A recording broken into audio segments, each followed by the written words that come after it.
Davy Crockett, king of the wild frontier.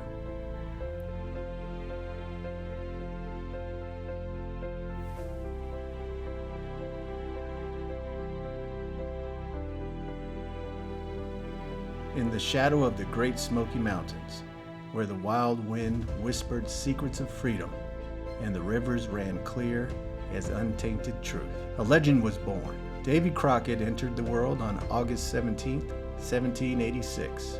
No silver spoon for this one, just the call of the wild, the crack of a long rifle, and the spine forged from frontier iron. Young Davy learned early, a man's word is his bond, his land is his own, and the government is best when it stays the hell out of your way.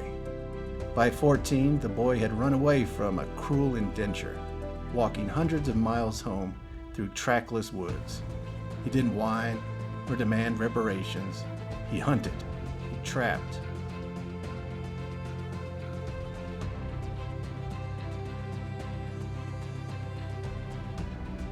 He wrestled bears barehanded under the Tennessee moon. They say he grinned down a full-grown grizzly once, stared it dead in the eye, and declared, "This here is my holler now, varmint." The bear backed down. Davy skinned it for a coat and turned its skull into a drinking cup. That's not myth. That's the spirit that built America. He fought the Creek Indians in the War of 1812 under Andrew Jackson, charging into the fray at Horseshoe Bend with a rifle and a tomahawk. Back on the frontier, Crockett cleared his own farm, raised a family, and served as a magistrate. He killed a bear when he was only 3. Well, as the legend goes, and who are we to argue with glory? He could outrun, outshoot, and outgrin any man from the Mississippi to the Rio Grande. But his true weapon was his honesty. Elected to Congress 3 times, he wore his coonskin cap like a crown of defiance. No fancy suits, no scripted lies, just buckskin, rifle, and the unfiltered voice of the people who actually worked the land. When the call came from Texas in 1836, Davy answered, not for glory or for gold, but for liberty. Santa Anna's Mexican army was marching north, crushing the free settlers who dared declare independence. Tyrants always do.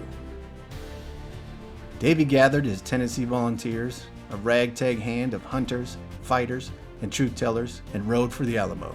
"I'm going to Texas," he said, "and I expect to help them drive out the invaders or die in the attempt." At the old mission in San Antonio, 180-odd defenders faced down thousands. Colonel Travis drew his line in the sand.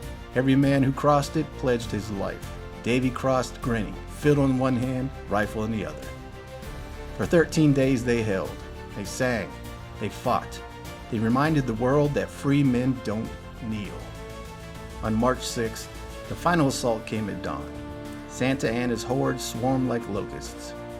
Davy Crockett and his boys met them with buckshot and cold steel.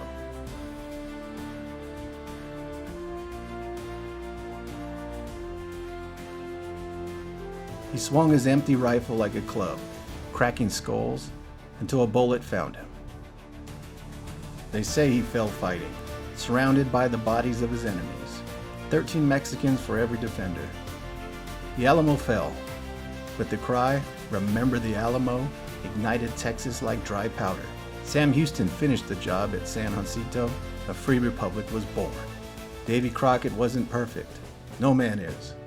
He had his flaws, his regrets, his tall tales spun around campfires.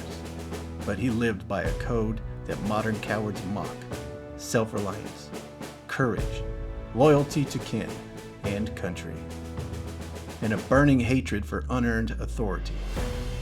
He didn't apologize for taming the wilderness. He didn't grovel before bureaucrats or foreign despots.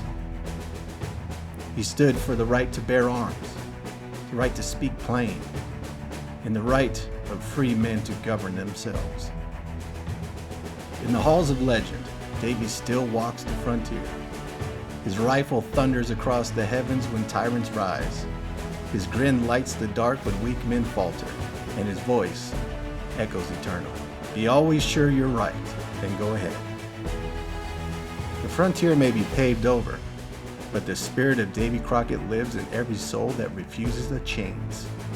Honor the man, remember the Alamo, and never, ever cross the line in the sand.